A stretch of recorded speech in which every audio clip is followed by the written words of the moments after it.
In my day-to-day work and travels, I meet people with tons of amazing experience. I was editor-in-chief of the Daily Northwestern. I also won a national competition for college journalists with my series on the Janitors Union, which exposed the exploitation of... They've spent many years in marketing or advertising or television production and so on and so forth. They bring all sorts of great expertise to the table that is pretty darn awesome. But it can also be a liability when it comes to social, that is. Because social pretty much acts opposite to almost everything that industries like broadcast, television, radio, filmmaking, advertising, marketing, public relations, etc. have experienced. That's opposite. Opposite. Today, I'll cover just 7 of the ways in which social is completely opposite of everything you know about the way to interact with audiences. My name is Tara, and this is Truly Social.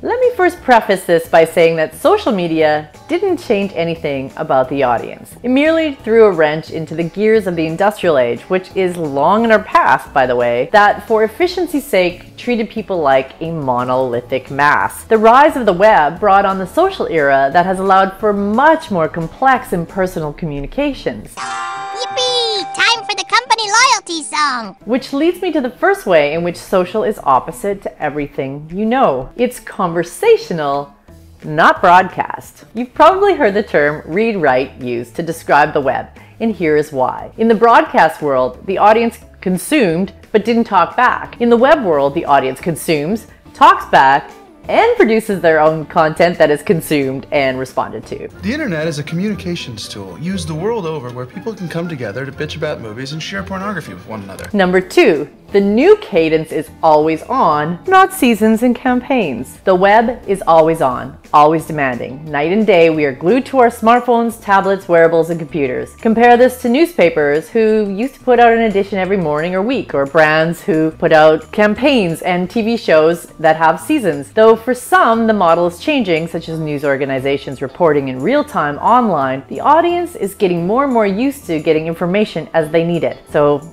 everyone else needs to adjust too. I want all of you, forever, you and me, every day. Number 3, the web is about open sharing, not closed IP. People ask me a lot about why I give away my ideas so openly, and I always tell them that the currency of the web is social capital, or woofy, and that this means that the more you give away, the more you gain in relationships, trust, reputation, and loyalty. Even if your business is based on selling this expertise, this is true. When you're giving love away, love will come again to stay. What you give is what you gain when you pass it on.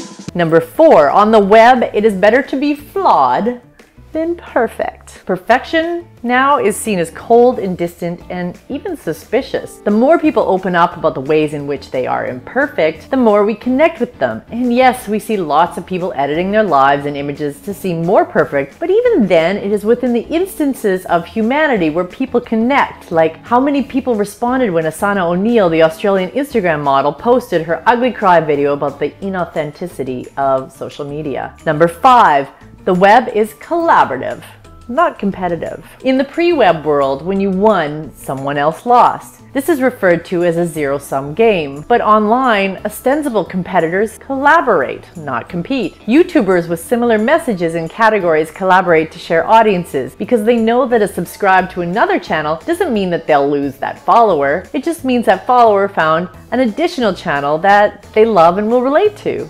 I have a competition in me. I want no one else to succeed.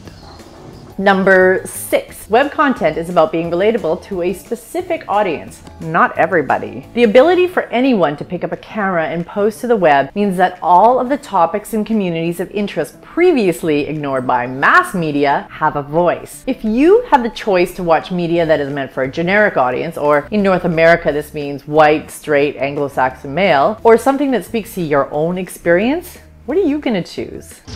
I choose you, Bulbasore!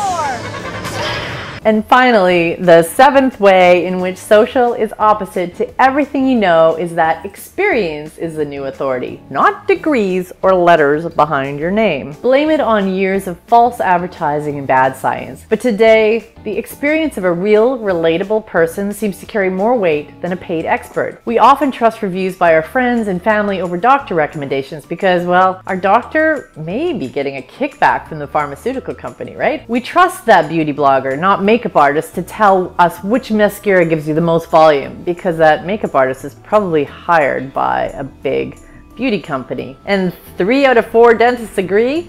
Well, what does the fourth one think? And really, what does our coworker with great teeth use? That's more interesting. 4 out of 5 dentists surveyed would recommend Trident to their patients who chew gum. Most of these changes come down to one thing: trust. Sure, do you trust me? What? Do you trust me?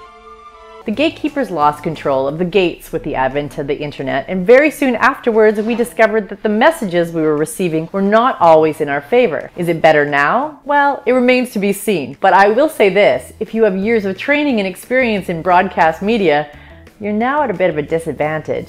I made up a new dance move. It's called the Move On With Your Life. Welcome to the world of social. My name is Tara, and this is Truly Social.